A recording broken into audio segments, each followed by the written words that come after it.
Hi everyone and welcome to Sports Watch. If you like the content, please press the bell icon for further notifications and like, share and subscribe to the channel. The Indian Test squad for the five Test series versus England has just been announced and it's going to Shubman Gill who will lead the Indian team in the upcoming Test series. After Rohit Sharma's retirement from Test cricket, there was always a question as to who would be the skipper of the Indian team going forward. The selectors have decided that Gill is the right man for the job. They wanted someone who can build the team and carry it forward in the upcoming years. And Gill fitted that job description perfectly. Gill has always had the potential of being the next big thing in Indian cricket. But his test form away from India has been rather disappointing. Now that Rohit and Virat have both retired, Gill might finally step up and realize his full potential as a player and skipper. It's going to be a baptism by fire as England is one of the hardest places to tour for an Indian player. But the selectors have put their trust and faith in him, and hopefully he can live up to their expectations. Rishabh Pant is the vice captain of the team. Pant has had a dismal IPL where he has hardly scored any runs, and his batting in Australia also left much to be desired. He threw his wicket away, playing silly shots far too many times, which resulted in India losing tests. But still, the selectors have shown their faith in him and entrusted him with the duty of being the vice captain of the team. Perhaps he can understand the gravity of the situation and bat accordingly and not throw his wicket away and give the advantage to the opposition. Karun Nair returns to the Test squad after a hiatus of 8 years. He has been scoring tons of runs in domestic circuit for years and finally he has got a second chance and redemption. Ironically, it's against England, against whom he scored a triple century, but all that is in the past. Jasprit Bumrah is going to be the leader of the attack. He's not going to play all five test matches. The management are going to rest him in between so they can manage his workload. But it's a huge positive to have him in the squad. The best bowler in the world across all formats. And in the absence of Mohammad Shami, Bumrah becomes all the more important. He is one of the greatest match winners India has ever produced. Arshdeep Singh has also been selected. He has been playing county cricket before the IPL and being a swing bowler in England, he will add variety to the Indian attack. India have missed a good left-arm seamer in recent times, and Arshdeep may just be a cog in that wheel. Shardul Thakur also makes a comeback into the squad. This is an interesting one, given that Shardul has hardly featured in Indian colours in recent times. But his record in the last tour of England was very good, both with the bat and with the ball. He will be the bowling all-rounder along with Nitish Kumar Reddy.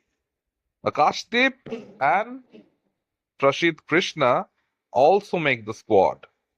Ravindra Jadeja, Kuldeep Yadav, and Washington Sundar are the spinners in the squad. Though the pitches in England are hardly conducive for spin bowling, apart from Old Trafford, it's highly unlikely that all of them or even two of them play the test match together. Yashasvi Jaiswal is slated to open the innings along with KL Rahul. Jaiswal has been the most impressive find for India in the recent series versus Australia, where he scored 100 as an opener and he also looked convincing. And KL Rahul, it's safe to say, has the best technique among all Indian batters in overseas conditions. And even in the last tour of England against the swinging ball, Rahul batted magnificently. So the opening slot is more or less taken care of. Shai Sudarshan also makes it to the squad after a brilliant IPL. Sudarshan has been knocking at the door of Indian cricket for quite some time with good performance in domestic cricket, in the Tamil Nadu Premier League, and now in the IPL. He had been selected in the India A squad to play Australia A and he scored some runs there as well. So it's only a matter of time before he gets selected in the Indian team, and he has the technique and the temperament to succeed at the highest levels. Dhruv Jurel is the backup wicketkeeper, and he might get an opportunity to play as a batsman as well.